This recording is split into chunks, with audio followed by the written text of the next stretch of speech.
സ്വർണം കടത്തിക്കൊണ്ടുവരുന്നവരെ പോലീസ് പിടിക്കുമ്പോൾ ഇവിടെ ചിലർക്ക് അൻവർ എന്തിനാണ് അസ്വസ്ഥനാകുന്നതെന്നാണ് ചോദിച്ചത് മുഖ്യമന്ത്രി.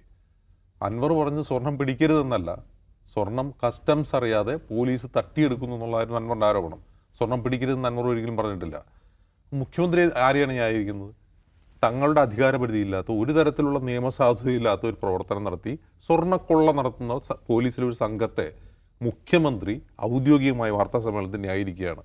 അതിനെ ചോദ്യം ചെയ്യുന്ന, അത് ചൂണ്ടിക്കാട്ടുന്ന, അത് ഫ്ലാഗ് ചെയ്യുന്ന ഒരു അന്ന് ജനപ്രതിനിധിയാണ് അൻവർ. ഒരു ജനപ്രതിനിധി അദ്ദേഹം കള്ളക്കടത്തുകാരുടെ വക്താവായി ചിത്രീകരിക്കുകയും ചെയ്യുകയാണ്. അപ്പോൾ ഭരണഘടന തൊട്ട് സത്യപ്രതിജ്ഞ ചെയ്ത മുഖ്യമന്ത്രി എന്താണ് ചെയ്യുന്നത്? നിയമവിരുദ്ധമായ ഒരു കാര്യത്തെ പരസ്യമായി ന്യായീകരിക്കുന്നു, പരസ്യമായി പിന്തുണയ്ക്കുന്നു. അത് ഫ്ലാഗ് ചെയ്യുന്ന ഒരു വിസിൽ ബ്ലോവറായ ജനപ്രതിനിധിയെ കള്ളക്കടത്തുകാരെ പ്രതിയായി ചിത്രീകരിക്കുന്നു. എന്നിട്ട് സിഗേഷ് എന്നോട് ചോദിക്കുകയാണ്, ഇത് ഞെട്ടിക്കുന്ന. ഇത് ഞെട്ടിക്കുന്നത് യഥാർത്ഥത്തിൽ ഇപ്പോഴല്ല നമ്മൾ ഞെട്ടേണ്ടത്, മുഖ്യമന്ത്രി അതിനെ ന്യായീകരിക്കുമ്പോഴായിരുന്നു നമ്മൾ ഞെട്ടേണ്ടത്.